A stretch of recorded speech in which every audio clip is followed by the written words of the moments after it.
this country now. Former Vice President Joe Biden. Get out and vote. The red wave is coming. President Donald Trump. We choose hope over fear, unity over division, science over fiction, truth over lies. We are going to keep on fighting. We are going to keep on winning, winning, winning. This is the most important election in the history of our country. The final presidential debate.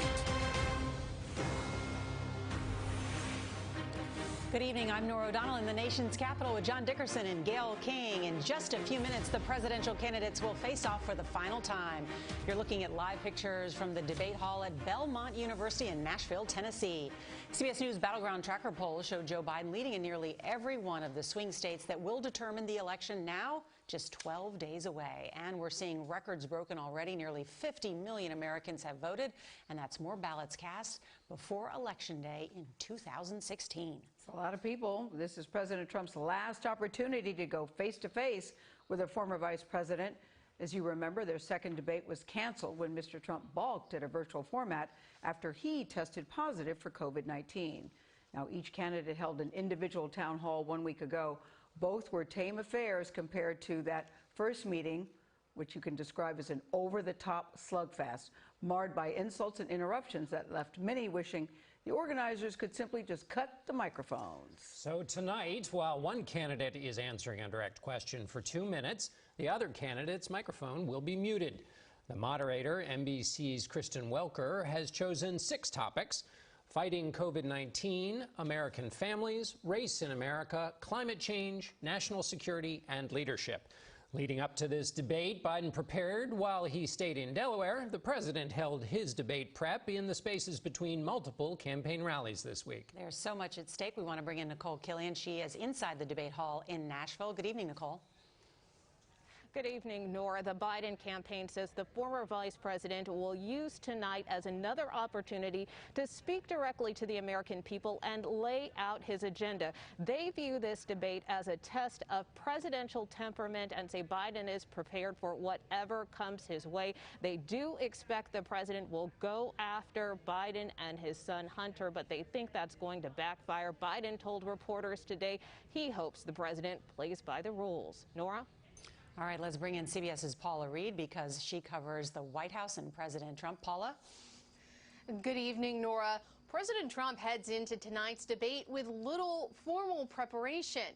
He said this week, though, he insists that he gets plenty of practice by fielding questions from reporters nearly every day. A senior campaign official says the president will try to focus at least some of tonight's discussion on Biden's son Hunter. But many of his other advisors are encouraging the president to let his opponent speak more than he did last time in the hope that Biden will make some mistakes. Nora.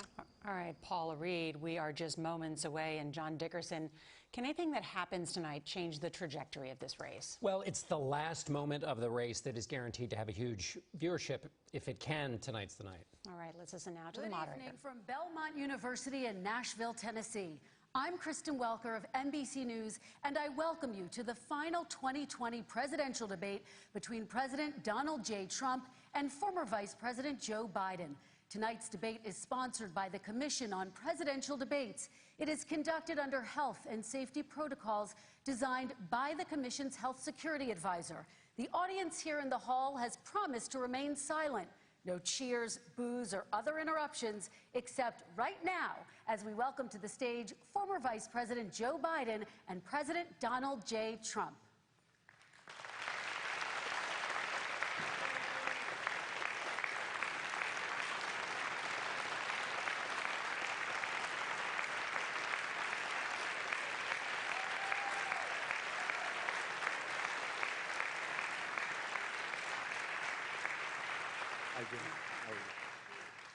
And I do want to say a very good evening to both of you. This debate will cover 6 major topics. At the beginning of each section, each candidate will have 2 minutes uninterrupted to answer my first question.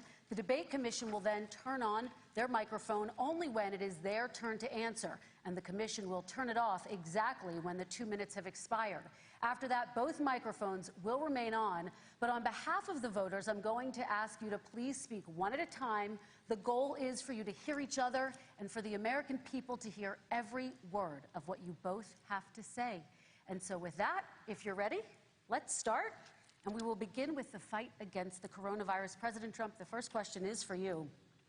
The country is heading into a dangerous new phase. More than 40,000 Americans are in the hospital tonight with COVID, including record numbers here in Tennessee. And since the two of you last shared a stage, 16,000 Americans have died from COVID. So please be specific. How would you lead the country during this next stage of the coronavirus crisis? 2 minutes, uninterrupted. So, as you know, 2.2 million people modeled out were expected to die. We closed up the greatest economy in the world in order to fight this horrible disease that came from China. It's a worldwide pandemic. It's all over the world. You see the spikes in Europe and many other places right now. If you notice, the mortality rate is down 85%. The excess mortality rate is way down and much lower than almost any other country. And we're fighting it, and we're fighting it hard. There is a spike. There was a spike in Florida, and it's now gone. There was a very big spike in Texas. It's now gone. There was a very big spike in Arizona. It's now gone. And there are some spikes and surges in other places. They will soon be gone. We have a vaccine that's coming. It's ready. It's going to be announced within weeks, and it's going to be delivered. We have Operation Warp Speed, which is the military is going to distribute the vaccine. I can tell you from personal experience that I was in the hospital. I had it, and I got better. And I will tell you that I had something that they gave me, a therapeutic, I guess they would call it. Some people could say it was a cure. But I was in for a short period of time, and I got better very fast, or I wouldn't be here tonight. And now they say I'm immune. Whether it's 4 months or a lifetime, nobody's been able to say that, but I'm immune.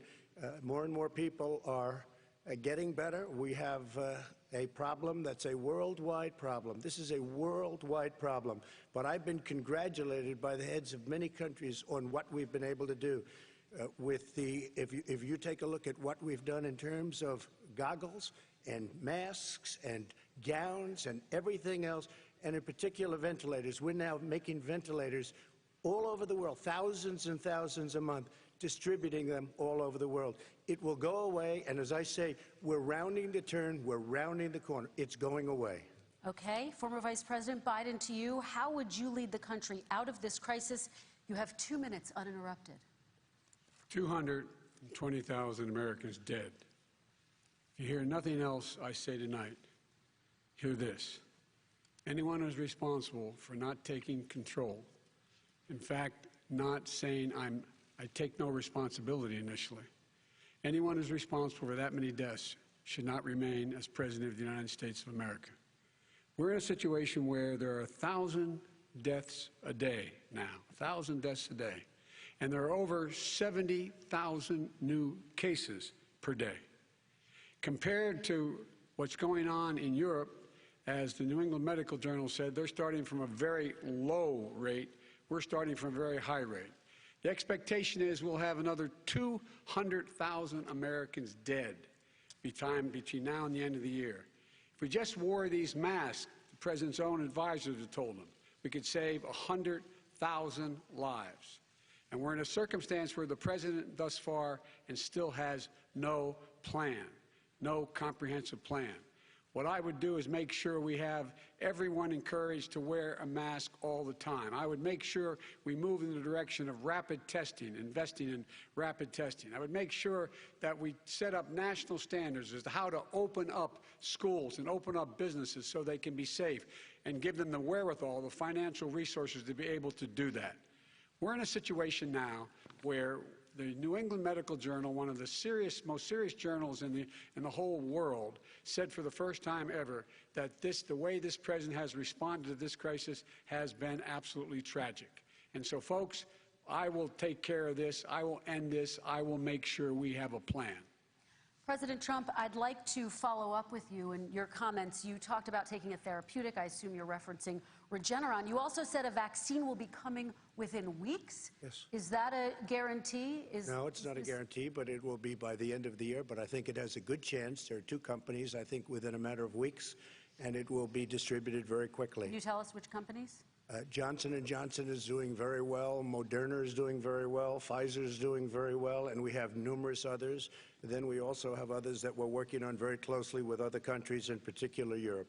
Let me follow up with you, and because this is new information, you have said a vaccine is coming soon, within weeks now. Your own officials say it could take well into 2021 at the earliest for enough Americans to get vaccinated. And even then, they say the country will be wearing masks and distancing into 2022. Is your timeline realistic? No, I think my timeline is going to be more accurate. I don't know that they're counting on the military the way I do, but we have our generals lined up, one in particular that's the head of logistics, and this is a very easy distribution for him. He's ready to go as soon as we have the vaccine, and we expect to have 100 million vials. As soon as we have the vaccine, he's ready to go. Vice President Biden, your reaction, and just 40% of Americans say they would definitely agree to take a coronavirus vaccine if it was approved by the government. What steps would you take to give Americans confidence in a vaccine if it were approved? Make sure it's totally transparent.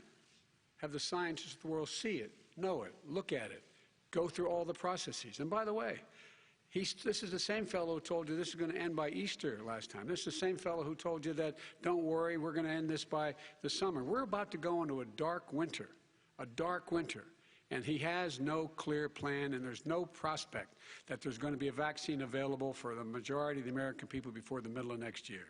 President Trump, your reaction, he says you have no plan. I don't think we're going to have a dark winter at all. We're opening up our country. We've learned and studied and understand the disease, which we didn't at the beginning.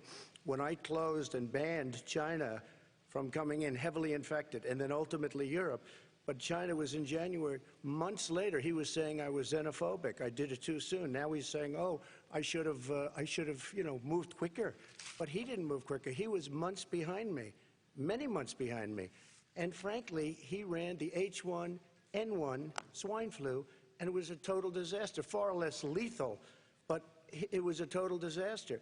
Had that had this kind of numbers, 700,000 people would be dead right now, but it was a far less lethal disease. Look, his own person who ran that for him, who, as you know, was his chief of staff, said it was catastrophic, it was horrible, we didn't know what we were doing. Now he comes up and he tells us how to do this. Also, everything that he said about the way, every single move that he said we should make, that's what we've done. We've done all of it. But he was way behind us. Vice President Biden, your response. My response is he is xenophobic, but not because he shut down access from China. And he did it late after 40 countries had already done that. In addition to that, what he did, he made sure that we had 44 people that were in there in China trying to get to Wuhan to determine what exactly the source was. What did the president say in January? He said, no, he said, he's being transparent. The president of China is being transparent. We owe him a debt of gratitude. We have to thank him. And then what happened was we started talking about using the Defense Act to make sure we go out and get whatever is needed out there to protect people. And again, I go back to this. He had nothing. He did virtually nothing. And then he gets out of the hospital and he talks about, don't worry, it's all going to be over soon. Come on. There's not another serious scientist in the world who thinks it's going to be over soon. President Trump, your reaction? I say over soon. I say we're learning to live with it. We have no choice. We can't lock ourselves up in a basement like Joe does. He has the ability to lock himself up. I don't know. He's obviously made a lot of money someplace, but he has this thing about living in a basement. People can't do that. By the way, I, as the president, couldn't do that. I'd love to put myself in the basement or in a beautiful room in the White House and go away for a year and a half until it disappears. I can't do that. And Kirsten, every meeting I had, and I'd meet a lot of families, including Gold Star families and military families, every meeting I had, and I had to meet them. I had to. It would be horrible to have canceled everything. I said, this is dangerous. And you catch it. And, I caught it. I learned a lot. Great doctors, great hospitals. And now I recovered. 99.9 of young people recover. 99% of people recover. We have to recover. We can't close up our nation. We have to open our school, and we can't close up our nation, or you're not going to have a nation. And of course, the CDC has said young people can get sick with COVID-19 and can pass it. Vice President Biden, I want to talk broadly about strategy, though. Can I respond to that? 30 seconds, please, and then I have a question. No, number one, he says that we're learning to live with it. People are learning to die with it. You folks home will have an empty chair at the kitchen table this morning. That man or wife going to bed tonight and reaching over to try to touch their, out of habit, where their wife or husband was, is gone. Learning to live with it. Come on. We're dying with it because he has never said, you said it's dangerous. When's the last time? Is it really dangerous still? Are we dangerous? You tell the people it's dangerous now? What should they do about the danger? And you say, I take no responsibility. Let me talk about your two. Excuse me, I take full responsibility. It's not my fault that it came here. It's China's fault. And you know what? It's not Joe's fault that it came here either.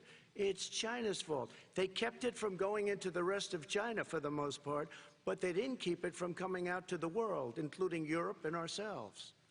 Vice President Biden. The fact is that when we knew it was coming, when it hit, what happened? What did the president say? He said, don't worry, it's going to go away. Be gone by Easter. Don't worry. The warm weather. Don't worry. Maybe inject bleach. He said he was kidding when he said that, but a lot of people thought it was serious. A whole range of things the president has said. Even today, he thinks we are in control. We're about to lose 200,000 more people. President Trump. Look, perhaps just to finish this, I was kidding on that, but just to finish this, when I closed, he said I shouldn't have closed. And that went on for months. Nancy Pelosi said the same thing. She was dancing on the streets in Chinatown in San Francisco. But when I closed, he said, this is a terrible thing, you're xenophobic. I think he called me racist even, and because I was closing it to China. Now he says I should have closed it earlier. It just, Joe, it doesn't work. I didn't say either of those things. You certainly did. You certainly did. I talked about a xenophobia in a different context. It wasn't about closing the border to Chinese coming to the United States. All right, I want to talk about both of your different strategies to handling He thought this. I shouldn't have closed the border. Well, that's obvious. Do you want to respond to that quickly, Vice President No. Biden? Okay. Let's talk about your different strategies toward dealing with this. Mr. Vice President, you suggested you would support new shutdowns if scientists recommended it. What do you say to Americans who are fearful that the cost of shutdowns, the impact on the economy, the higher rates of hunger, depression, domestic and substance abuse outweighs the risk of exposure to the virus? What I would say is I'm going to shut down the virus, not the country. It's his ineptitude that caused the country to have to shut down in large part. Why businesses have gone under, why schools are closed, why so many people have lost their living, and why they're concerned. Those other concerns are real. That's why he should have been, instead of in a sand trap at his golf course, he should have been negotiating with Nancy Pelosi and the rest of the Democrats and Republicans about what to do about the acts they were passing for billions of dollars to make sure people had the capacity. But you haven't ruled out more shutdowns. Well, no, I'm not shutting down the nation, but there are, look, you need standards. The standard is if you have a reproduction rate in a community that's above a certain level, everybody says, slow up, more social distancing, do not open bars and do not open gymnasiums, do not open until you get this under control, under more control. But when you do open, give the people the capacity to be able to open and have the capacity to do it safely. For example, schools. Schools, they need a lot of money to open. They need to deal with ventilation systems. They need to deal with smaller classes, more teachers, more pods. And he's refused to support that money, or at least up to now. Let's talk about schools. President Trump, I think we have to respond, if I might. Please, and then I have a follow-up. Thank you, and I appreciate that. Look, all he does is talk about shutdowns, but forget about him. His Democrat governors, Cuomo in New York, you look at what's going on in California, you look at Pennsylvania, North Carolina, Democrats all, they're shut down so tight and they're dying. They're dying. And he supports all these people. All he talks about is shutdowns. No, we're not going to shut down, and we have to open our schools. And it's like, as an example, I have a young son. He also tested positive. By the time I spoke to the doctor the second time, he was fine. It just went away. Young people. I guess it's their immune system. Let me follow up with you, President Trump. You've demanded schools open in person and insist they can do it safely. But just yesterday, Boston became the latest city to move its public school system entirely online after a coronavirus spike. What is your message to parents who worry that sending their children to school will endanger not only their kids, but also their teachers and families? I want to open the schools. The transmittal rate to the teachers is very small, but I want to open the schools. We have to open our country. We're not going to have a country. You can't do this. We can't keep this country closed. This is a massive country with a massive economy. People are losing their jobs. They're committing suicide. There's depression, alcohol, drugs at a level that nobody's ever seen before. There's abuse, tremendous abuse. We have to open our country. You know, I've said it often. The cure cannot be worse than the problem itself. And that's what's happening. And he wants to close down. He'll close down the country if one person in our massive bureaucracy says we should close it down. Vice President Biden, your response. Simply not true. We ought to be able to walk and chew gum at the same time. We ought to be able to safely open, but they need resources to open. You need to be able to, for example, if you're going to open a business, have social distancing within the business. You need to have, if you have a restaurant, you need to have plexiglass dividers so people cannot infect one another. You need to be in a position where you can take testing rapidly and know whether a person is in fact infected. You need to be able to trace. You need to be able to provide all the resources that are needed to do this. And that is not inconsistent with saying that we're going to make sure that we open safely. And by the way, all you teachers out there, not that many of you are going to die, so don't worry about it. So don't worry about it. Come on. President Trump, let me follow up with you quickly. By the way, I will say this. If you go and look at what's happened to New York, it's a ghost town. It's a ghost town. And when you talk about plexiglass, these are restaurants that are dying. These are businesses with no money. Putting up plexiglass is unbelievably expensive, and it's not the answer. I mean, you're going to sit there in a cubicle wrapped around with plastic. These are businesses that are dying, Joe. You can't do that to people. You just can't. Take a look at New York and what's happened to my wonderful city for so many years. I loved it. It was vibrant. It's dying. Everyone's leaving New York. Take a look at what New York has done in terms of turning the curve down in terms of the number of people dying. And I don't look at this in terms of the way he does. Blue states and red states. They're all the United States. And look at the states that are having such a spike in the coronavirus. They're the red states. They're the states in the Midwest. They're the states in the upper Midwest. That's where the spike is occurring significantly. But they're all Americans. They're all Americans. And what we have to do is say, wear these masks, number one. Make sure we get the help that the businesses need that has money's already been passed to do that.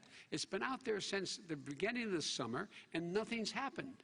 President, New York has lost more than 40,000 people, 11,000 people in nursing homes. President Trump, what about... When you say spike, take a look at what's happening in Pennsylvania, where they've had it closed. Take a look at what's happening with your friend in Michigan, where her husband's the only one allowed to do anything. It's been like a prison. Now, it was just ruled unconstitutional. Take a look at North Carolina. They're having spikes, and they've been closed. And they're getting killed financially. We can't let that happen, Joe. You can't let that happen. We have to open up. And we understand the disease. We have to protect our seniors. We have to protect our elderly. We have to protect especially our seniors with heart problems and diabetes problems. And we will protect them. We have the best testing in the world by far. That's why we have so many cases. Let me follow up with you before we move on to our next section. President Trump, this week you called Dr. Anthony Fauci, the nation's best-known infectious disease expert, quote, a disaster. You described him and other medical experts as, quote, idiots. If you're not listening to them, who are you listening to as you fight this? I'm listening to all of them, including Anthony. I get along very well with Anthony. But he did say, don't wear masks. He did say, as you know, this is not going to be a problem. I think he's a Democrat, but that's okay. He said, this is not going to be a problem. We are not going to have a problem at all. When Joe says that, I said, Anthony Fauci said, and others, and many others, and I'm not knocking him a lot. Nobody knew. Look, nobody knew what this thing was. Nobody knew where it was coming from, what it was. We've learned a lot. But Anthony said, don't wear masks. Now he wants to wear masks. Anthony also said, if you look back, exact words, here's his exact words. This is no problem. This is going to go away soon. So he's allowed to make mistakes. He happens to be a good person. Vice President Biden, your response quickly, and then we're going to move on to the next section. My response is that think about what the president knew in January and didn't tell the American people. He was told this was a serious virus that spread in the air, and it was much worse than the flu. He went on record and said to one of your colleagues, recorded, that in fact he knew how dangerous it was, but he didn't want to tell us. He didn't want to tell us because he didn't want us to panic. He didn't want us. Americans don't panic. He panicked. But guess what? In the meantime, we found out in the New York Times the other day that, in fact, his folks went to Wall Street and said this is a really dangerous thing, and a memo out of that meeting, not from his administration, but from some of the brokers, said sell short because we've got to get moving. It's a dangerous problem. Well, this is I'm going to give you 30 seconds to respond, and then we're going to move on. The Wall Street one, I don't know. Somebody went to Wall Street. You're the one that takes all the money from Wall Street. I don't take it. You have raised a lot of money, tremendous amounts of money. And every time you raise money, deals are made, Joe. I could raise so much more money. As president and as somebody that knows most of those people, I could call the heads of Wall Street, the heads of every company in America. I would blow away every record, but I don't want to do that because it puts me in a bad position. And then you bring up Wall Street. You shouldn't be bringing up Wall Street because you're the one that takes the money from Wall Street, not me. I could blow away your records that, like you wouldn't believe. We don't need money. We have plenty of money. In fact, we beat Hillary Clinton with a tiny fraction of the money that she was able to. All right, gentlemen, we're going to move on. Don't tell me about Wall Street. Average contribution, $43. All right, we're going to move on to our next section, which is national security. And I do want to start with the security of our elections and some breaking news from overnight. Just last night, top intelligence officials confirmed again that both Russia and Iran are working to influence this election. Both countries have obtained U.S. voter registration information, these officials say, and Iran sent intimidating messages to Florida voters. This question goes to you, Mr. Vice President. What would you do to put an end to this threat? You have 2 minutes uninterrupted. I made it clear, and I ask everyone else to take the pledge. I made it clear that any country, no matter who it is, that interferes in American elections will pay a price. They will pay a price. And it's been overwhelmingly clear this election, I won't even get into the last one, this election, that Russia has been involved, China has been involved to some degree, and now we learn that Iran is involved. They will pay a price if I'm elected. They're interfering with American sovereignty. That's what's going on right now. They're interfering with American sovereignty. And to the best of my knowledge, I don't think the president said anything to Putin about it. I don't think he's talking to them a lot. I don't think he said a word. I don't know why he hadn't said a word to Putin about it. And I don't know what he has recently said, if anything, to the Iranians. My guess is he'd probably be more outspoken with regard to the Iranians. But the point is this, folks. We are in a situation where we have foreign countries trying to interfere in the outcome of our election. His own national security advisor told him that what is happening with his buddy, I will. His buddy, Rudy Giuliani, he's being used as a Russian pawn. He's being fed information that is Russian, that is not true. And then what happens? Nothing happens. And then you find out that everything that's going on here about Russia is wanting to make sure that I do not get elected the next president of the United States because they know I know them and they know me. I don't understand why this president is unwilling to take on Putin when he's actually paying bounties to kill American soldiers in Afghanistan, when he's engaged in activities that are trying to destabilize all of NATO. I don't know why he doesn't do it, but it's worth asking the question, why isn't that being done? Any country that interferes with us will, in fact, pay a price because they're affecting our sovereignty. President Trump, same question to you. Let me ask the question. You're going to have 2 minutes to respond. For 2 elections in a row now, there has been substantial interference from foreign adversaries. What would you do in your next term to put an end to this? 2 minutes uninterrupted. Well, let me respond to the first part, as Joe answered. Joe got $3.5 million from Russia, and it came through Putin because he was very friendly with the former mayor of Moscow, and it was the mayor of Moscow's wife. And you got $3.5 million. Your family got $3.5 million, and you know, someday you're going to have to explain, why did you get 3.5? I never got any money from Russia. I don't get money from Russia. Now, about your thing last night, I knew all about that. And through John Ratcliffe, who is fantastic, DNI, he said, the one thing that's common to both of them, they both want you to lose because there has been nobody tougher to Russia. Between the sanctions, nobody tougher than me on Russia. between the sanctions, between all of what I've done with NATO. You know, I've got the NATO countries to put up an extra $130 billion, going to $420 billion a year. That's to guard against Russia. I sold, while he was selling pillows and sheets, I sold tank busters to Ukraine. There has been nobody tougher on Russia than Donald Trump. And I'll tell you, they were so bad. They took over the submarine port. You remember that very well. During your term, during you and Barack Obama, they took over a big part of what should have been Ukraine. You handed it to them, but you were getting a lot of money from Russia. They were paying you a lot of money, and they probably still are. But now, with what came out today, it's even worse. All of the emails, the horrible emails of the kind of money that you were raking in, you and your family. And Joe, you were vice president when some of this was happening, and it should have never happened. And I think you owe an explanation to the American people. Why is it? Somebody just had a news conference a little while ago who was essentially supposed to work with you and your family, but what he said was damning. And regardless of me, I think you have to clean it up and talk to the American people. Maybe you can do it right now. Vice President Biden, you may respond in 30 seconds. And then I do want to follow up on the election security. I have not taken a penny from any foreign source ever in my life. We learned that this president paid 50 times the tax in China, has a secret bank account with China, does business in China, and in fact is talking about me taking money. I have not taken a single penny from any country whatsoever, ever, number one. Number two, this is a president, I have released all of my tax returns, 22 years. Go look at them. 22 years of my tax return. You have not released a single solitary year of your tax return. What are you hiding? Why are you unwilling? The foreign countries are paying you a lot. Russia's paying you a lot. China's paying you a lot. And your hotels and all your businesses all around the country, all around the world. And China's building a new road to a new a golf course you have overseas. So what's going on here? Why don't release your tax return or stop talking about corruption? President Trump, your response. First of all, I called my accountants under audit. I'm going to release them as soon as we can. I want to do it, and it'll show how successful, how great this company is. But much more importantly than that, people were saying $750. I asked them a week ago, I said, what did I pay? They said, sir, you prepaid tens of millions of dollars. I prepaid my tax. Tens over the last number of years.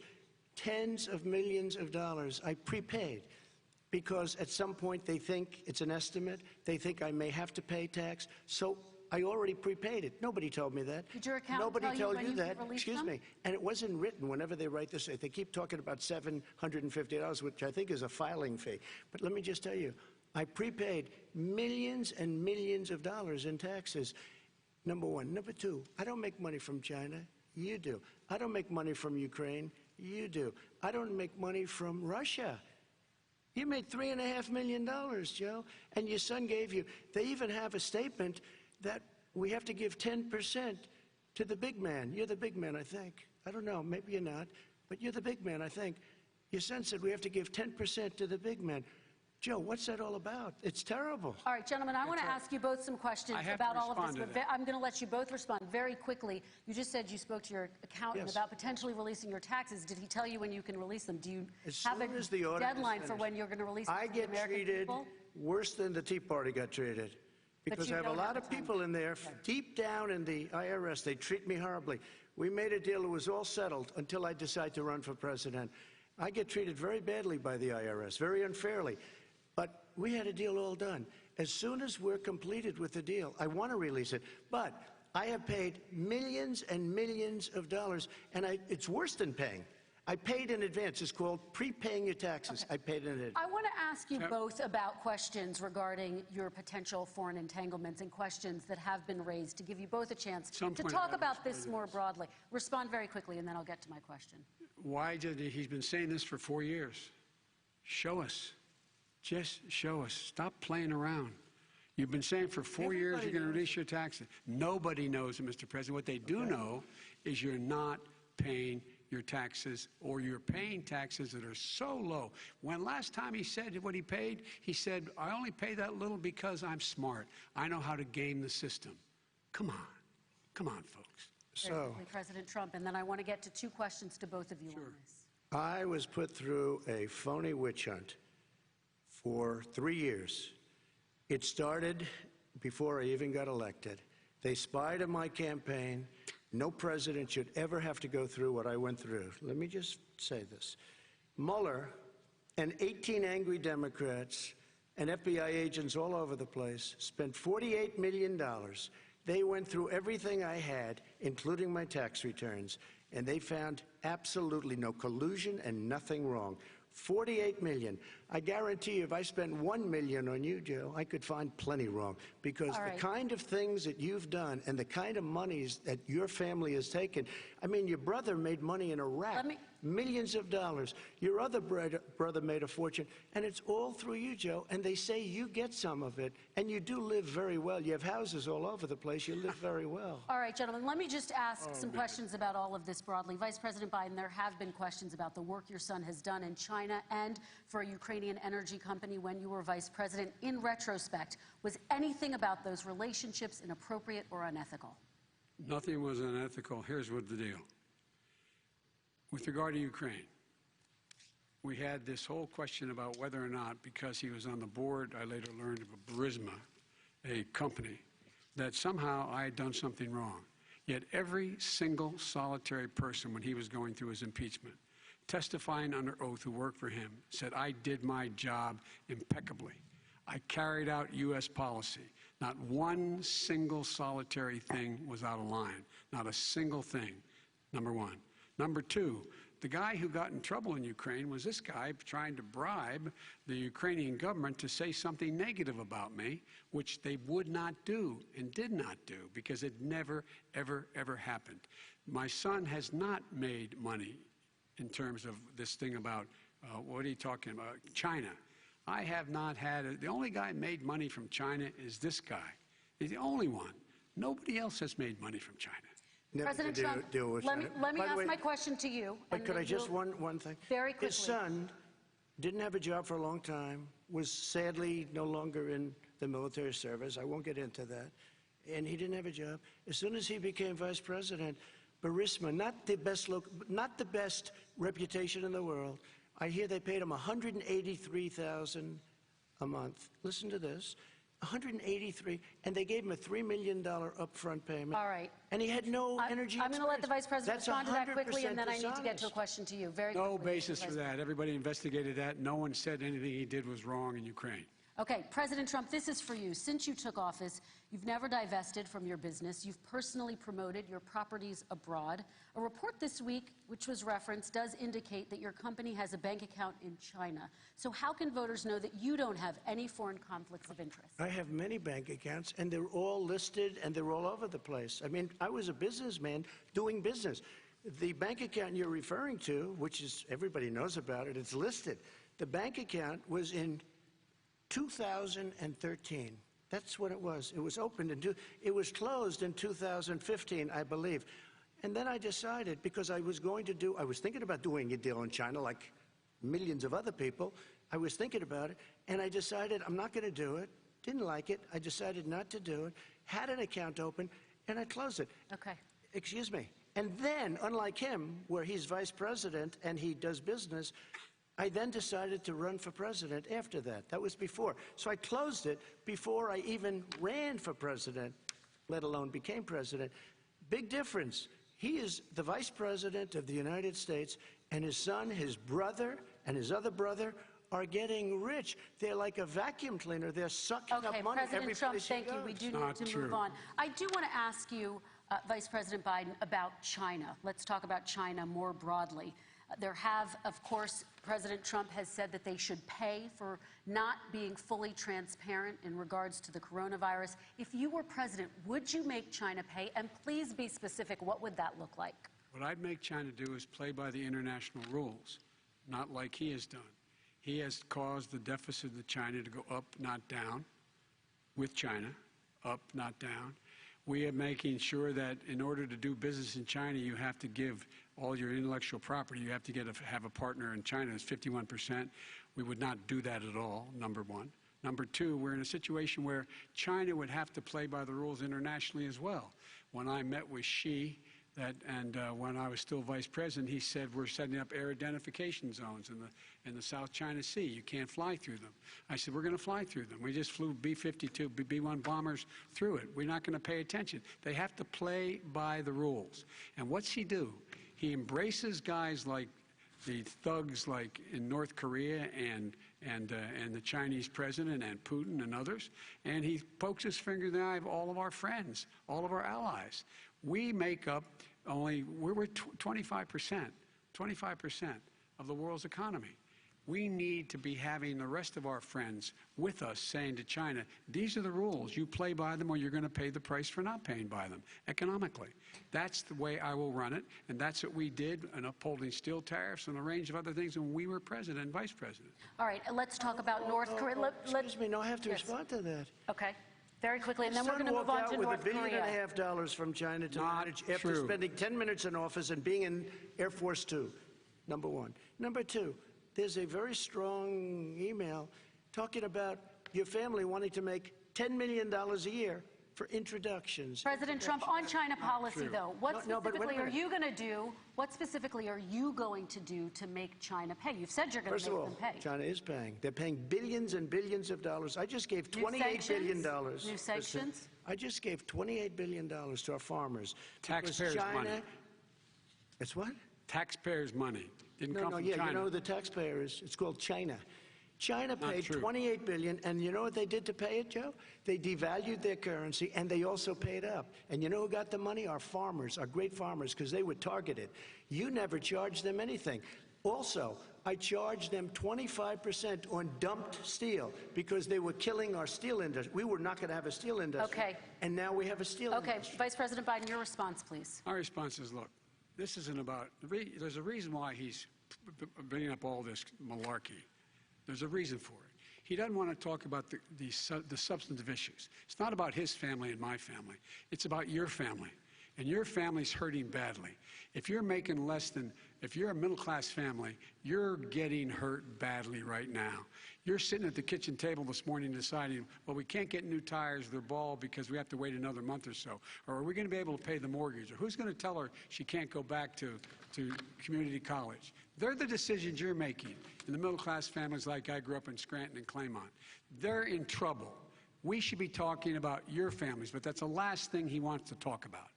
I want to talk about North Korea. I do want to turn to 10 seconds, Mr. President. 10 seconds. That's a typical political statement. Let's get off this China thing, and then he looks, the family, around the table, everything. Just a typical politician when I see that. Let's talk about North Korea. I'm not a typical politician. Okay, that's why I got elected. Let's get off the subject of China. Let's talk sitting around the table. All right. Come on, Joe, you can do better. We're going to talk about North Korea now. President Trump, you've met with North Korean leader Kim Jong-un 3 times. You've talked about your beautiful letters with him. You've touted the fact that there hasn't been a war or a long-range missile test. And yet North Korea recently rolled out its biggest ever intercontinental ballistic missile and continues to develop its nuclear arsenal. Do you see that as a betrayal of the relationship you forged? Just 30 seconds here because we need to get on to the next one. So when I met with Barack Obama, we sat in the White House right at the beginning, had a great conversation. It was supposed to be 15 minutes, and it was well over an hour. He said the biggest problem we have with is North Korea.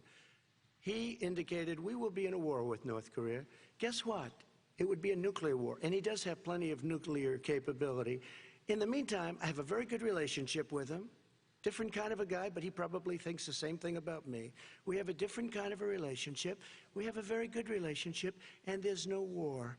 And you know, about 2 months ago, he broke into a certain area. They said, oh, there's going to be trouble. I said, no, they're not, because he's not going to do that. And I was right. Look, instead of being in a war where millions of people, Seoul, you know, is 25 miles away, millions and millions, 32 million people in Seoul. Millions of people would be dead right now. President Trump, that's 30 seconds. Thank you. Vice President Biden, to you. North Korea conducted 4 nuclear tests under the Obama administration. Why do you think you would be able to rein in this persistent threat? Because I'd make it clear, which we were making clear to China, they had to be part of the deal. Because here's I made it clear, and as a spokesperson of the administration when I went to China, that they said, why are you moving your missile defense up so close? Why are you moving more forces here? Why are you continuing to do military maneuvers with South Korea. I said, because North Korea is a problem, and we're going to continue to do it so we can control them. We're going to make sure we can control them and make sure they cannot hurt us. And so if you want to do something about it, step up and help. If not, it's going to continue. What has he done? He's legitimized North Korea. He's talked about his good buddy, who's a thug, and he talks about how we're better off. And they have much more capable missiles, able to reach U.S. territory much more easily than ever did before. Let me follow up with you, Vice President Biden. You've said you wouldn't meet with Kim Jong-un without preconditions. Are there any conditions under which you would meet with him? On the condition that he would agree that he would be drawing down his nuclear capacity to get the Korean Peninsula should be a nuclear-free zone. All right, let's move on to American families. Kristen, they tried Very to quickly, meet with 10 him. seconds, President. They tried to meet with him. He wouldn't do it. He didn't like Obama. He didn't like him. He wouldn't do it. Okay, I got to give him a chance to respond to that before we move on. And that's okay. You know what, North Korea, we're not in a war. We have a good relationship. You know, people don't understand. Having a good relationship with leaders of other countries is a good thing. We have a lot of questions to get to. That's like saying we had a good relationship with Hitler before he, in fact, invaded Europe, the rest of Europe. Come on. The reason he would not meet with President Obama is because President Obama said, we're going to talk about denuclearization. We're not going to legitimize you, and we're going to continue to put stronger and stronger sanctions on you. That's why he wouldn't meet with us. All right, let's move on. Let's move on and talk about American families. He left me a mess, Kristen. President Trump, okay, we do need to move on. They left me a mess. North Korea was a mess. And in fact, if you remember the first 2 or 3 months, there was a very dangerous period in my first 3 months before we sort of worked things out a little bit. Okay. There was a they left us a mess. And Obama would be, I think, the first to say it was the single biggest problem he thought that our country had. Okay, let's move on to American families and the economy. One of the issues that's most important to them is health care, as you both know. Today, there was a key vote on a new Supreme Court Justice, Amy Coney Barrett, and health care is at the center of her confirmation fight. Over 20 million Americans get their health insurance through the Affordable Care Act. It's headed to the Supreme Court, and your administration, Mr. President, is advocating for the court to overturn it.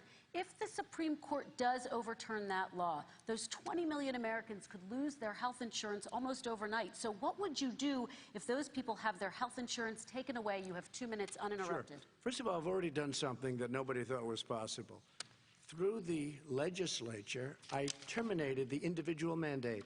That is the worst part of Obamacare, as we call it. The individual mandate where you have to pay a fortune for the privilege of not having to pay for bad health insurance. I terminated. It's gone. Now it's in court because Obamacare is no good. But then I made a decision. Run it as well as you can to my people, great people. Run it as well as you can. I could have gone the other route and made everybody very unhappy. They ran it. Premiums are down. Everything's down. Here's the problem.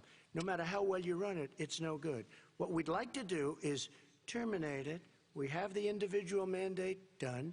I don't know that it's going to work. If we don't win, we will have to run it, and we'll have Obamacare, but it'll be better run. But it no longer is Obamacare, because without the individual mandate, it's much different. Pre-existing conditions will always stay. What I would like to do is a much better health care, much better, will always protect people with pre-existing. So I'd like to terminate Obamacare, come up with a brand new, beautiful health care. The Democrats will do it because there'll be tremendous pressure on them, and we might even have the House by that time, and I think we're going to win the House, okay? You'll see, but I think we're going to win the House. But come up with a better health care, always protecting people with pre-existing conditions. And one thing very important, we have 180 million people out there that have great private health care. Far more than we're talking about with Obamacare. Joe Biden is going to terminate all of those policies. These are people that love their health care, people that have been successful, middle-income people, been successful. They have 180 million plans, 180 million people, families, under what he wants to do, which will basically be socialized medicine. He won't even have a choice. They want to terminate 180 million plans. We have done an incredible job on health care, and we're going to do even better. Okay. Vice President Biden, yes, this is for you. Your health care plan calls for building on Obamacare. So my question is, what is your plan if the law is ruled unconstitutional by the Supreme Court? You have 2 minutes uninterrupted. What I'm going to do is pass Obamacare with a public option. It'll become Biden care. The public option is an option that says that if you, in fact, do not have the wherewithal to be, if you qualify for Medicaid and you do not have the wherewithal in your state to get Medicaid, you automatically are enrolled, providing competition for insurance companies. That's what's going to happen. Secondly, we're going to make sure we reduce the premiums and reduce drug prices by making sure that there's competition that doesn't exist now by allowing the Medicare to negotiate drug prices with the insurance companies. Thirdly, the idea that I want to eliminate private insurance, the reason why I had such a fight with 20 candidates for the nomination was I support private insurance. That's why I didn't. Not one single person with private insurance would lose their insurance under my plan, nor did they under Obamacare. They did not lose their insurance unless they chose they wanted to go to something else. Lastly, we're going to make sure we're in a situation that we actually protect pre-existing. There's no way he can protect pre-existing conditions. None. Zero. You can't do it in the ether. He's been talking about this for a long time. He's never come up with a plan. I guess we're going to get the pre-existing condition plan the same time we get the infrastructure plan that we've been waiting since 17, 18, 19, and 20. The fact, I still have a few more minutes. I know you're getting anxious. The fact is that he's already cost the American people, because of his terrible handling of the COVID virus and the economic spillover, 10 million people have lost their private insurance. And he wants to take away 22 million more people who have it under Obamacare, and over 110 million people with pre-existing conditions. And all the people from COVID are going to have pre-existing conditions. What are they going to do? I have a follow-up for you, Vice President Biden. It relates to something that President Trump said. He's accusing you of wanting socialized medicine. What do you say to people who have concerns that your health care plan, which includes a government insurance option, takes the country one step closer to a health care system run entirely by the government? What's your response to it's them? ridiculous. It's like saying that, the idea that the fact that there's a public option that people can choose, that makes it a socialist plan. Look, the difference between the president, I think health care is not a privilege, it's a right. Everyone should have the right to have affordable health care. And I am very proud of my plan. It's gotten endorsed by all the major labor unions, as well as a whole range of other people who, in fact, are concerned in the medical field. This is something that's going to save people's lives, and this is going to give some people an opportunity to have health care for their children. How many of you home are worried and rolling around in bed tonight wondering what in God's name you're going to do if you get sick because you've lost your home insurance, your health insurance, your company's gone under? We have to provide health insurance for people at an affordable rate, and that's what I do. President Trump, Excuse me, he was there response. for 47 years. He didn't do it. He was now there as vice president for 8 years, and it's not like it was 25 years ago. It was 3 3/4. It was just a little while ago, right? Less than 4 years ago. He didn't do anything. He didn't do it. He wants socialized medicine, and it's not that he wants it. His vice president, I mean, she is more liberal than Bernie Sanders and wants it even more. Bernie Sanders wants it. The Democrats want it. You're going to have socialized medicine, just like he went with fracking. We're not going to have fracking. We're going to stop fracking. We're going to stop fracking. Then he goes to Pennsylvania after he gets a nomination, where he got very lucky to get it. And he goes to Pennsylvania and he says, oh, we're going to have fracking.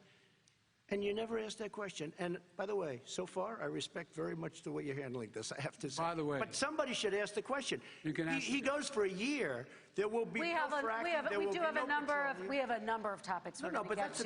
That's a big question. We're going to get to. It's the same thing with socialized medicine. I have to respond. Vice President, your response, please. My response is people deserve to have affordable health care, period. Period, period, period. And the Biden care proposal will, in fact, provide for that affordable health care, lower premiums. What we're going to do is going to cost some money. It's going to cost over $750 billion over 10 years to do it. And they're going to have lower premiums. You can buy into the better plans, the cheaper plans, lower your premiums, deal with unexpected billing, and have your drug prices drop significantly. He keeps talking about it. He hasn't done a thing for anybody on health care. Not a thing. Kristen, when Very he quickly, says, then I want to talk when about he what's says happening public on option, Capitol Hill. he's talking about socialized medicine and health care. When he talks about a public option, he's talking about destroying your Medicare, totally destroyed, and destroying your Social Security. And this whole country will come down. You know, Bernie Sanders tried it. in his state. He tried it in his state. His governor was a very liberal governor. They wanted to make it work. Okay, let's let Vice President Biden respond. It doesn't Vice work. President He's Biden a very responds. confused guy. He thinks he's running against somebody else. He's running against Joe Biden. I beat all those other people because I disagreed with them. Joe Biden he's running against. And the idea that we're in a situation that is going to destroy Medicare, this is the guy that the actuary at Medicare said, if in fact, at Social Security, if in fact he continues to withhold his plan to withhold the tax on Social Security, Social Security will be bankrupt by 2023 with no way to make up for it. This is the guy who's tried to cut Medicare. So I mean, the idea that Donald Trump is lecturing me on Social Security and Medicare? Come on. He tried to get rid of, he tried to hurt Social Security years ago. Years ago. Go back and look at the records. He tried to hurt Social Security years ago. All right, let's move on. I'm going to move on. Mr. President, I have to move on to the next question. They said the stock market will boom if I'm elected. If he's elected, the stock market will crash. Okay, let's move on to the next question very quickly. Look, the idea that the stock market is booming is his only measure of what's happening. Where I come from in Scranton and Claymont, the people don't live off of the stock market. Just in the last three years during this crisis, the billionaires in this country made, according to the Wall Street, $700 billion more. $700 billion more. Because that's his only measure. What happens to the ordinary people out there? What happens to them? Let's talk about what's happening on Capitol Hill. We're going to move on. 401ks are through the roof. We're going to move on. Stock are through the roof. All right. And he doesn't come from Scranton. That's like he lived there for a short period of time before he even knew it. We're going to move on to the next question. And the people of Pennsylvania will show you that. Let me move on to my next question, gentlemen. Understand. As of tonight, more than 12 million people are out of work. And as of tonight, 8 million more Americans have fallen into poverty, and more families are going hungry every day. Those hit hardest are women and people of color. They see Washington fighting over a relief bill. Mr. President, why haven't you been able to get them the help they need? 30 seconds here. Because Nancy Pelosi doesn't want to approve it. I do. But you're the president. I do, but I still have to get. Unfortunately, that's one of the reasons I think we're going to take over the House, because of her. Nancy Pelosi doesn't want to approve anything because she'd love to have some victories on a date called November 3rd.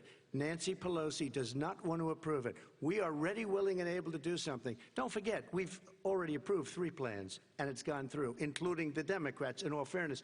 This one she doesn't want. It's near the election because she thinks it helps her politically.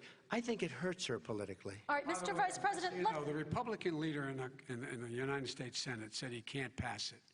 He will not be able to pass it.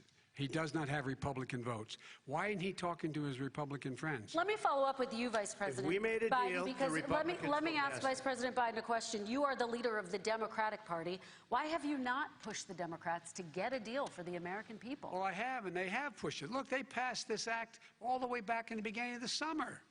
This is like it's not new. It's been out there. This HEROES Act has been sitting there. And look at what's happening. When I was in charge of the Recovery Act with $800 billion, I was able to get $145 billion to local communities that have to balance their budgets and states that have to balance their budgets, so then have to fire firefighters, teachers, first responders, law enforcement officers, so they could keep their cities and counties running. He will not support that. They have not done a thing for them. And Mitch McConnell said, let them go bankrupt. Let them go bankrupt. Come on. What's the matter with these guys? The bill that was passed in the House was a bailout of badly run, high-crime, Democrat, all run by Democrats, cities and states. It was a way of getting a lot of money, billions and billions of dollars to these states. It was also a way of getting a lot of money from our people's pockets to people that come into our country illegally. We were going to take care of everything for them. And what that does, and I'd love to do that, I'd love to help them, but what that does, everybody all over the world will start pouring into our country. We can't do it. This was a way of taking care of them. This was a way of spending on things that had nothing to do with COVID, as per your question. But it was really a big bailout for badly run Democrat cities and states. All right, if I get elected, I'm running as a proud Democrat, but I'm going to be an American president. I don't see red states and blue states. what I see as American, United States. And folks, every single state out there finds themselves in trouble. They're going to start laying off, whether they're red or blue, cops, firefighters, first responders, teachers, because they have to balance their budget. And the founders were smart. They allowed the federal government to deficit spend to compensate for the United States of America. I want to talk about the minimum wage, gentlemen. Mr. Vice President, we are talking a lot about struggling small businesses and business owners these days. Do you think this is the right time to ask them to raise the minimum wage? You, of course, support a $15 federal minimum wage. I do, because I think one of the things we're going to have to do is we're going to have to bail them out, too. We should be bailing them out now, those small businesses. You got 1 in 6 of them going under. They're not going to be able to make it back. They passed a package that allows us to be able to call PPP. Money is supposed to go to help them do everything from organize how they can deal with their businesses being open safely. Schools, how they can make classrooms smaller, how they can hire more teachers, how they can put ventilation systems in. They need the help.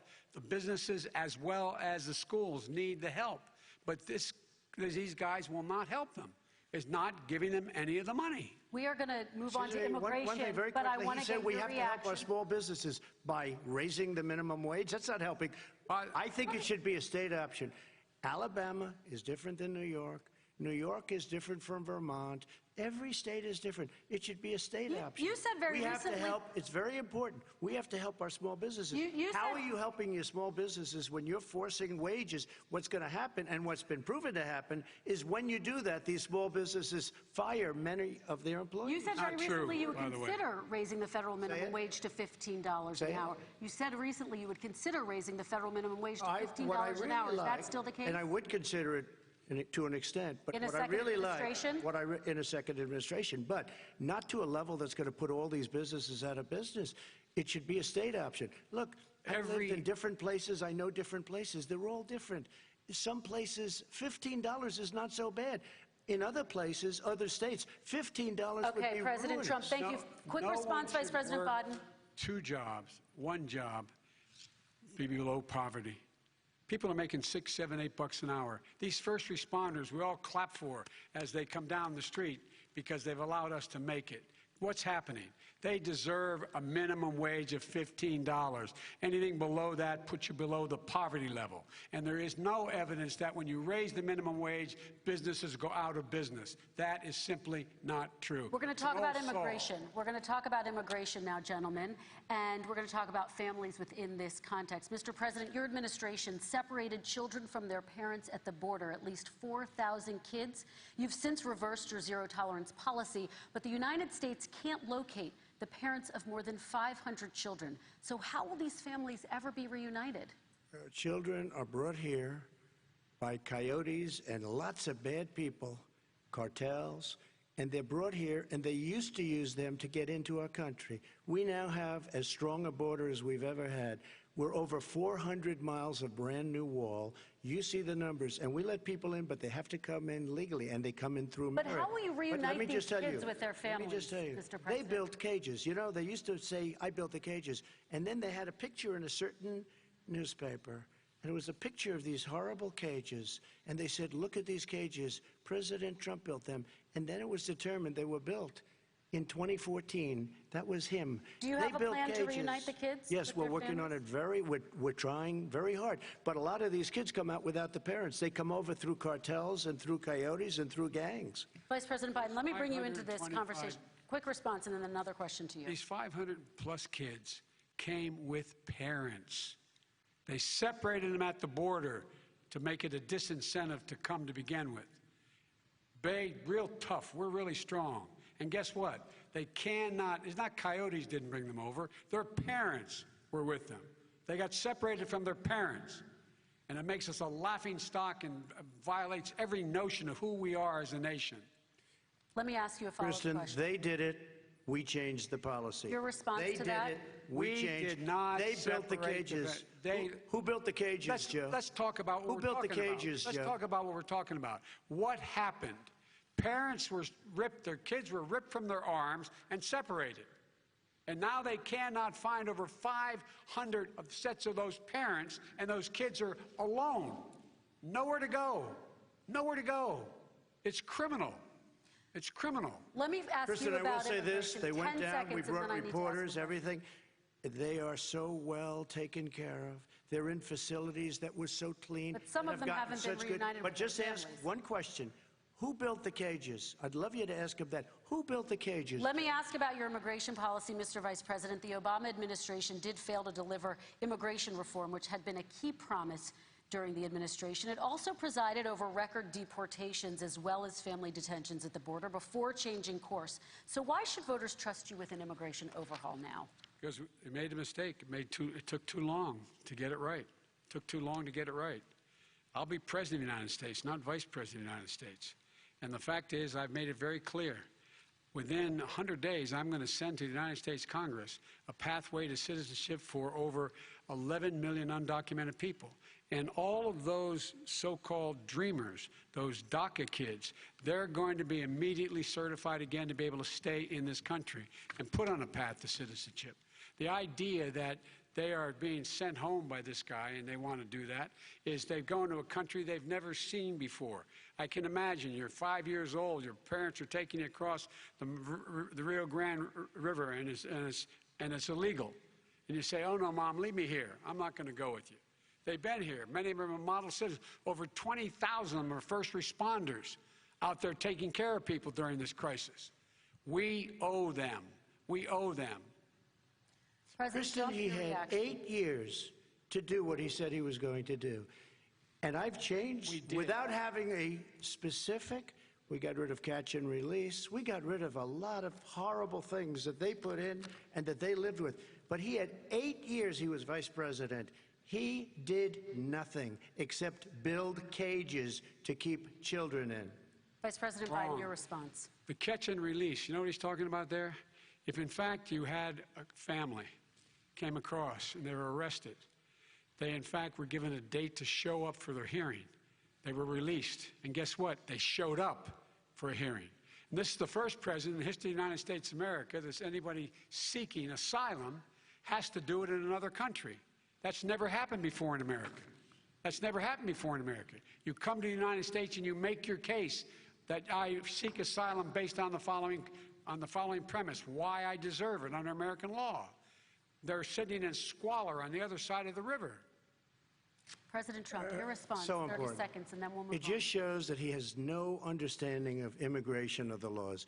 Catch and release is a disaster. A murderer would come in, a rapist would come in, a very bad person would come in. We would take their name. We have to release them into our country. And then you say they come back. Less than 1% of the people come back. We have to send ICE out and Border Patrol out to find them. We would say, come back in 2 years, 3 years. We're going to give you a court case. You need Perry Mason. We're going to give you a court case. When you say they come back, they don't come back, Joe. They never come back. Only the really, I hate to say this, but those with the lowest IQ, they might come back. Okay, President Trump, let's give Vice President Biden a chance to respond, and then we're going to move on to the next section. You don't know the law, Joe. Vice President Biden, your response. Know the law. What he's telling you is simply not true. Well, check it out. They don't come back. Check it out. All right, let's move on. But we don't have to worry about it because they terminated it, so we don't have to worry about it. Let's move on to the next And you have section. 525 kids not knowing where in God's name they're going to be and lost their parents. Go ahead. All right, let's talk about our next section, which is race in America. And I want to talk about the way Black and brown Americans experience race in this country. Part of that experience is something called the talk. It happens regardless of class and income. Parents who feel they have no choice but to prepare their children for the chance that they could be targeted, including by the police, for no reason other than the color of their skin. Mr. Vice President, in the next 2 minutes, I want you to speak directly to these families. Do you understand why these parents fear for their children? I do. I do. You know, my daughter is a social worker, and she's written a lot about this. She has her graduate degree from the University of Pennsylvania in social work. And you know, one of the reasons why I ended up working on the east side of Wilmington, Delaware, which is 90% African American, was to learn more about what was going on. What I never had to tell my daughter, if she's pulled over make sure she puts, for a traffic stop, put both hands on top of the wheel and don't reach for the glove box because someone may shoot you. But a black parent, no matter how wealthy or how poor they are, has to teach their child, when you're walking down the street, don't have a hoodie on when you go across the street. Making sure that you, in fact, if you get pulled over, yes, sir, no, sir, hands on top of the wheel, because you are, in fact, the victim, whether you're a person making child of a $300,000 a year person or someone who's on food stamps. The fact of the matter is, there is institutional racism in America. And we have always said, we've never lived up to it, that we hold these truths to be self-evident. All men and women are created equal. But guess what? We have never, ever lived up to it. But we've always constantly been moving the needle further and further to inclusion, not exclusion. This is the first president to come along and says, that's the end of that. We're not going to do that anymore. We have to provide for economic opportunity, better education, better health care, better access to schooling, better access to opportunity to borrow money to start businesses. All the things we can do, and I've laid out a clear plan as to how to do those things, just to give people a shot. It's about accumulating the ability to have wealth as well as it is to be free from violence. President Trump, same question to you, and let me remind you of the question. I would like you to speak directly to these families. Do you understand why these parents fear for their children? Yes, I do. And again, he's been in government 47 years. He never did a thing except in 1994 when he did such harm to the black community. And they were called, and he called them super predators. And he said that. He said it, super predators. And they have never lived that down. 1994, your crime bill, the super predators. Nobody has done more for the black community than Donald Trump. And if you look, with the exception of Abraham Lincoln, possible exception, but the exception of Abraham Lincoln, nobody has done what I've done. Criminal justice reform, Obama and Joe didn't do it. I don't even think they tried because they had no chance at doing it. They might have wanted to do it, but if you had to see the arms I had to twist to get that done, it was not a pretty picture, and everybody knows it, including some very liberal people that cried in my office. They cried in the Oval Office. 2 weeks later, they're out saying, gee, we have to defeat him. Criminal justice reform, prison reform, opportunity zones with Tim Scott, a great senator from South Carolina. He came in with this incredible idea for opportunity zones. It's one of the most successful programs. People don't talk about it. Tremendous investment is being made. Biggest beneficiary, the black and Hispanic communities, and then historically black colleges and universities. After 3 years of coming to the office, I love some of those guys. They were great. They came into the office and they said, I said, what are you doing? After 3 years, I said, why do you keep coming back? Because we have no funding. I said, you don't have to come back every year. We have to come back. Because President Obama would never give them long-term funding, and I did. 10-year long-term funding, and I gave them more money than they asked for because they said, I think you need more. And I said, the only bad part about this is I may never see you again because I got very friendly with them, and they like me and I like them.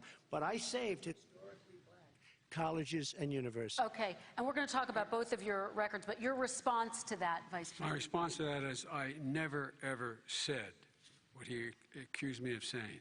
The fact of the matter is, in 2000, though, after the crime bill had been in the law for a while, this is the guy who said, the problem with the crime bill, there's not enough people in jail. There's not enough people in jail. And go on my website, get the quote, the date when he said it.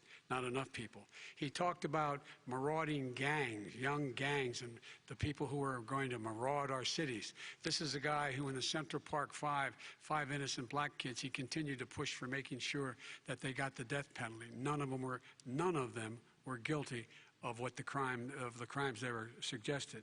Look, and talk about granted, he did in fact let 20 people, he commuted 20 people's sentences. We commuted over 1,000 people's sentences. Over 1,000. The very law he's talking about is a law that, in fact, initiated by Barack Obama. And secondly, we're in a situation here where the federal prison system was reduced by 38,000 people under our administration. And one of these things we should be doing, there should be no no minimum mandatories in the law. That's why I'm offering $20 billion to states to change their state laws to eliminate minimum mandatories and set up drug courts. No one should be going to jail because they have a drug problem. They should be going to rehabilitation, not to jail. We should fundamentally change the system, and that's what I'm going to do. But why didn't he do it 4 years ago? Why didn't you do that 4 years ago, even less than that? Why didn't you do it? You were vice president. You keep talking about all these things you're going to do, and you're going to do this. But you were there just a short time ago, and you guys did nothing. We did. You know, Joe, I ran because of you. I ran because of Barack Obama, because you did a poor job. If I thought you did a good job, I would have never run. I would have never run. I ran because of you. I'm looking at you now. You're a politician. I ran because of you. All right, Vice President Biden, your response to that, and then I do have some questions for both of you. Well, I tell you what, I hope he does look at me, because what's happening here is, you know who I am, you know who he is, you know his character, you know my character, you know our reputations for honor and telling the truth. I am anxious to have this race. I am anxious to see this take place. The character of the country is on the ballot. Our character is on the ballot. Look at us closely. Let me ask some follow-up. Please respond, and then we're going to have follow-up questions. If this stuff is true about Russia, Ukraine, China, other countries, Iraq, if this is true, then he's a corrupt politician. All right. So don't give me the stuff about how you're this innocent baby. Joe, they're calling you a corrupt politician. Nobody's President Trump, I want to stay on the issue of race. We're talking about the issue. Laptop from hell. President Trump, we're talking about race right now, and I do want to stay on the issue of race. President Trump, I have to respond to that. Please, because look, very quickly. There are 50 former national intelligence folks who said that what he's accusing me of is a Russian plant. They have said that this has all the five former heads of the CIA, both parties, say what he's saying is a bunch of garbage. Nobody believes it except his and his good friend Rudy Giuliani. You mean the laptop is now another Russia hoax? That's exactly what. This is where he's going. The laptop is Russia. Gentlemen, I want to stay on the issue of race. You have to be kidding. Here we go again with Russia. We're going to continue on the issue of race. Mr. President, you've described the Black Lives Matter movement as a symbol of hate. You've shared a video of a man chanting white power to millions of your supporters. You've said that black professional athletes exercising their First Amendment rights should be fired. What do you say to Americans who say that kind of language from a president is contributing to a climate of hate and racial strife? Well, you have to understand, the first time I ever heard of Black Lives Matter, they were chanting pigs in a blanket, talking about police. Pigs, talking about our police. Pigs in a blanket, fry them like bacon. I said, that's a horrible thing. And they were marching down the street. And that was my first glimpse of Black Lives Matter. I thought it was a terrible thing. As far as my relationships with all people, I think I have great relationships with all people. I am the least racist person in this room. Well, what do you say to Americans who are concerned by that rhetoric? I don't know. I don't know what to say. I got criminal justice reform done and prison reform and opportunity zones. I took care of black colleges and universities. I don't know what to say. They can say anything. I mean, they can say anything. It makes me sad because I am the least racist person. I can't even see the audience because it's so dark. But I don't care who's in the audience. I'm the least racist person in this room. Okay. Vice President Biden, let me ask you very quickly, and then I have a follow-up question for you. Abraham Lincoln here is one of the most racist presidents we've had in modern history. He pours fuel on every single racist fire. Every single one. Started off his campaign coming down the escalator saying he's going to get rid of those Mexican rapists. He's banned Muslims because they're Muslims. He has moved around and made everything worse across the board. He says about the poor boys, last time we were on stage here, he said, I told them to stand down and stand ready. Come on. This guy has a dog whistle about as big as a foghorn. President Trump, I'm going to give you 10 seconds to respond, and then I have a follow-up question. He made a reference to Abraham Lincoln. Where did that come in? I mean, you said you're Abraham Lincoln. No, where did that? No. I said not since Abraham Lincoln has anybody done what I've done for the black community. And I'm saying, I didn't say I'm Abraham Lincoln. I said not since Abraham Lincoln has anybody done what I've done for the black community. Now, you have done nothing other than the crime bill, which put Oh, God. Tens of thousands of black men, mostly in jail. All right, let me and you know what? let me they ask remember Vice it President because if you Biden look a at what's question. happening with the voting right now, Let me ask they Vice remember President that Biden you treated them about very, very badly. Just take a look at what's happening out there. Vice President Biden, let me give you a chance to respond within this context. Crime bills that you supported in the 80s and 90s contributed to the incarceration of tens of thousands of young black men who had small amounts of drugs in their possession. They are sons, they are brothers, they're fathers, they're uncles, whose families are still to this day, some of them suffering the consequences. So speak to those families. Why should they vote for you? One of the things is that in the 80s, we passed 100%, all 100 senators voted for it, a bill on drugs and how to deal with drugs. It was a mistake. I've been trying to change it since then, particularly the portion on cocaine. That's why I've been arguing that, in fact, we should not send anyone to jail for a pure drug offense. They should be going into treatment across the board. That's what we should be spending money on. That's why I set up drug courts, which were never funded by our Republican friends. They should not be going to jail for a drug or an alcohol problem. They should be going into treatment. That's what we've been trying to do. That's what I'm going to get done, because I think maybe the American people have now seen that, in fact, it was a mistake to pass those laws relating to drug. But they were not in the crime bill. But why didn't he get it done? See, it's all talk, no action with these politicians. Why didn't he get it done? That's what I'm going to do when I become president. You were vice president, along with Obama as your president, your leader, for 8 years. Why didn't you get it done? You had 8 years to get it done. Now you're saying you're going to get it done because you're all talk and no action, Jim. We got a lot of it done. We released 38,000. We got 38,000 prisoners left from the. You got nothing done. 38,000 prisoners were released from federal prison. There were over 1,000 people who were given clemency. In fact, we're the ones that put in the legislation saying we could look at pattern and practice of police departments and what they were doing, how they were conducting themselves. I could go on, but we began the process. We lost an election. That's why I'm running, to win back that election and change his terrible policy. I just asked one question. Why didn't you do it in the 8 years, a short time ago? Why didn't you do it? You just said, I'm going to do that, I'm going to do this. You put tens of thousands of mostly black young men in prison. Now you're saying you're going to undo that. Why didn't you get it done? You had 8 years with Obama. You know why, Joe? Because you're all talk and no action. All right, Vice President Biden, and then we're going to move on to the next section. We had a Republican Congress.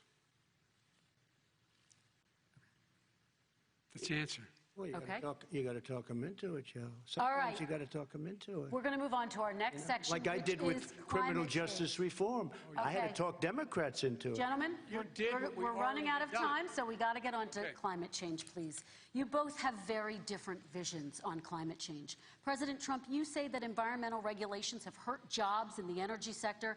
Vice President Biden, you have said you see addressing climate change as an opportunity to create new jobs. For each of you, how would you both combat climate change and support job growth at the same time? Starting with you, President Trump, you have 2 minutes uninterrupted.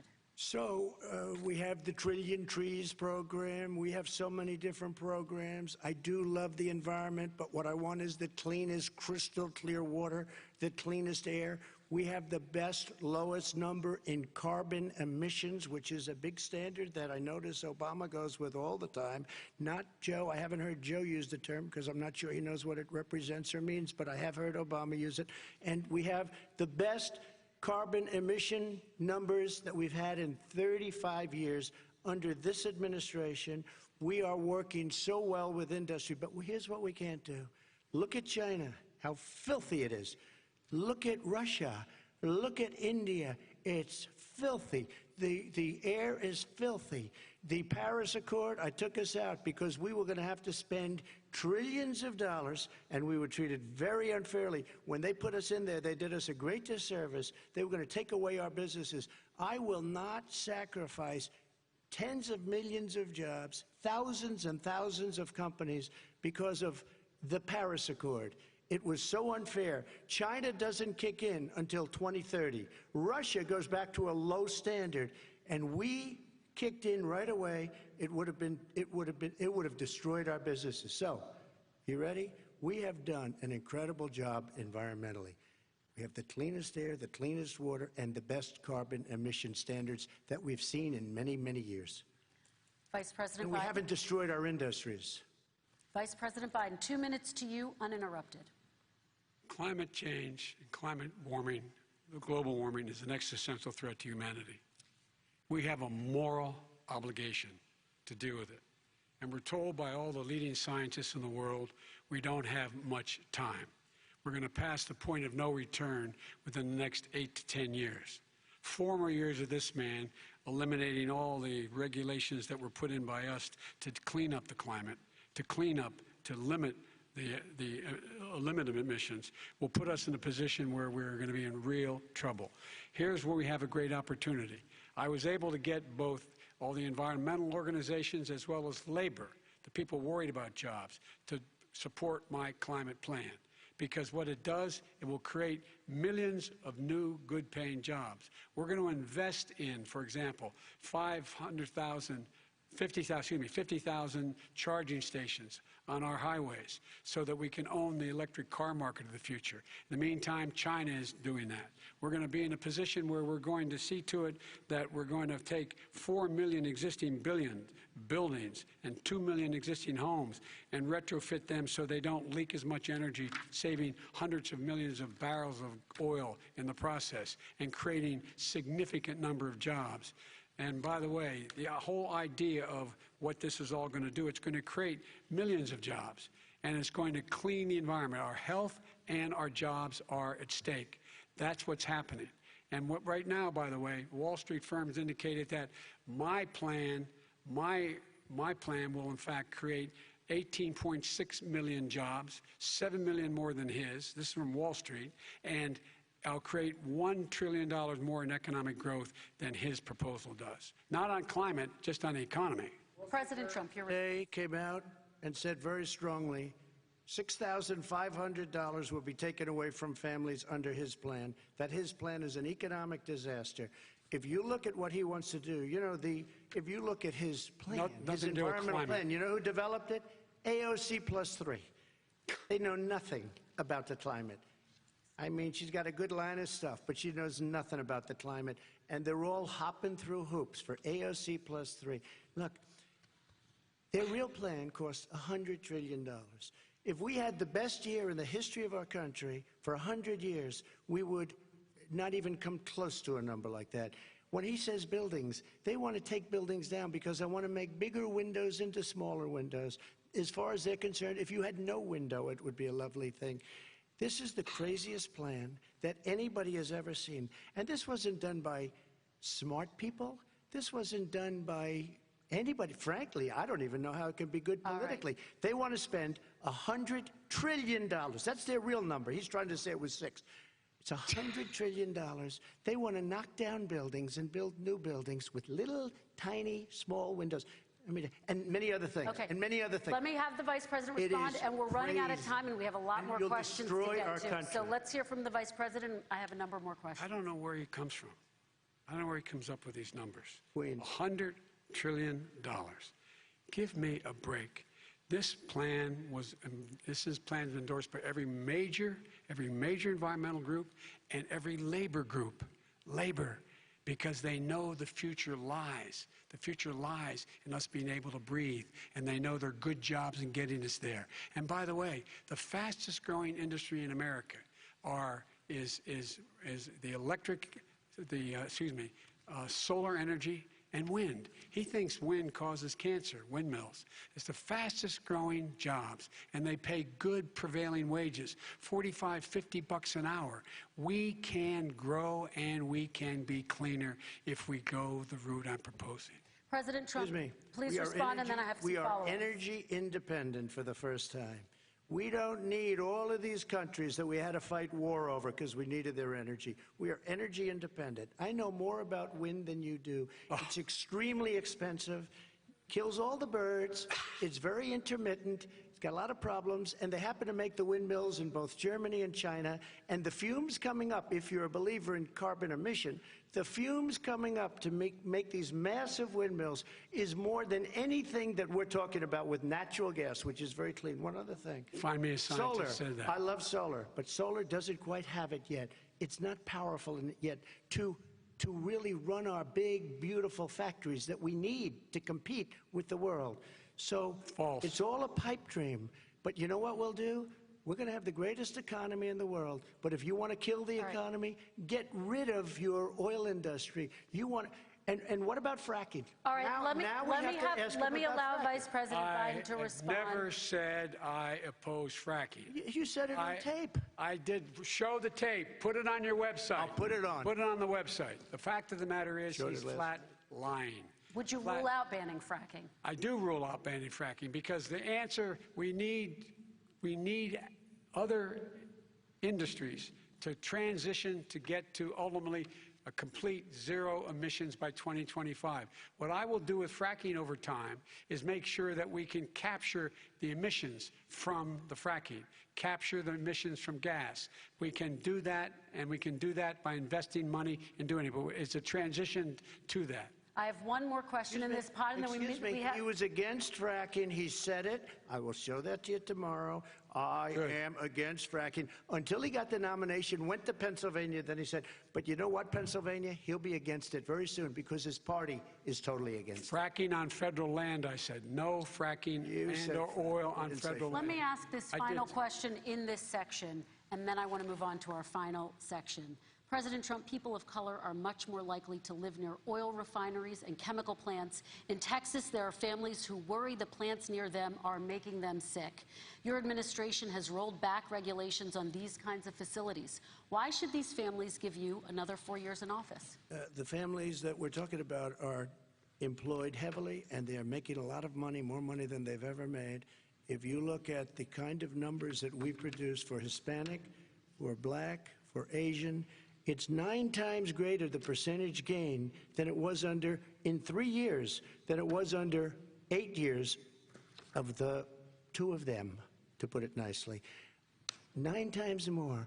Now, somebody lives, I have not heard the numbers or the statistics that you're saying, but they're making a tremendous amount of money economically. We saved it, and I saved it again a number of months ago when oil was crashing because of the pandemic. We saved it. We got, say what you want about relationship, we got Saudi Arabia, Mexico, and Russia to cut back, way back. We saved our oil industry, and now it's very vibrant again. And everybody has very inexpensive gasoline. Remember Vice President Biden, your response, and then we're going to have a final question for both of you. My response is that those people live on what they call fence lines. He doesn't understand this. They live near chemical plants that, in fact, pollute, chemical plants and oil plants and refineries that pollute. I used to live near that when I was growing up in Claymont, Delaware. And there are more oil refineries in Marcus Hook and the Delaware River than there is any place, including in Houston at the time. When my mom get in the car and when there was first frost to drive me to school, turn in the windshield wiper, there'd be oil slick in the window. That's why so many people in my state were dying and getting cancer. The fact is, those frontline communities, it doesn't matter what you're paying them, it matters how you keep them safe. What do? And you impose restrictions on the pollutions, the pollutants coming out of those fence line communities. Okay, I have one final question. Would he close down the oil industry? It falls. Would you close down the oil industry? By the way, I would transition from the oil industry, yes. Oh, I would transition. It is a big statement. That's a because big statement. I would stop. Why would you do that? Because the oil industry pollutes significantly. I see. Here's the deal. But that's you can't a big do statement. That. Well, if you let me finish the statement, because it has to be replaced by renewable energy over time. And I'd stop giving to the oil industry, I'd stop giving them federal subsidies. He won't give federal subsidies to the gas, excuse me, to solar and wind. Yeah. Why are we giving it to oil industry? We actually do give it to solar and wind. And that's maybe the biggest statement in terms of business. That's the biggest statement. Okay. Because basically what he's saying is he is going to destroy the oil industry. Will you remember that, Texas? Will you remember that, Pennsylvania, Oklahoma? Vice President Biden, let me give you 10 seconds to respond, and then I have to get to the final question. Vice President Biden. He takes everything out of context, but the point is, look, we have to move toward a net zero emissions. The first place to do that by the year 2035 is in energy production, by 2050 totally. All right. One Is he final going to get question China for both to do of it? you. No, we're finished with Is this. he We going have to to get move on China to to our do it? final question. No, We have to I'm move going on to to our final rejoin Paris question. Accord and make China abide by what they agreed to. All right, That'll this cost you is $1 about trillion. leadership, gentlemen. And this first question does go to you, President Trump. Imagine this is your inauguration day.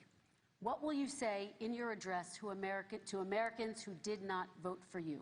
You'll each have 1 minute, starting with you, Mr. We have to make our country totally successful as it was prior to the plague coming in from China. Now we're rebuilding it, and we're doing record numbers, 11.4 million jobs in a short period of time, et cetera. But I will tell you, go back. Before the plague came in, just before, I was getting calls from people that were not normally people that would call me. They wanted to get together. We had the best black unemployment numbers in the history of our country. Hispanic, women, Asian, people with diplomas, with no diplomas, MIT graduates, #1 in the class. Everybody had the best numbers. And you know what? The other side wanted to get together. They wanted to unify. Success is going to bring us together.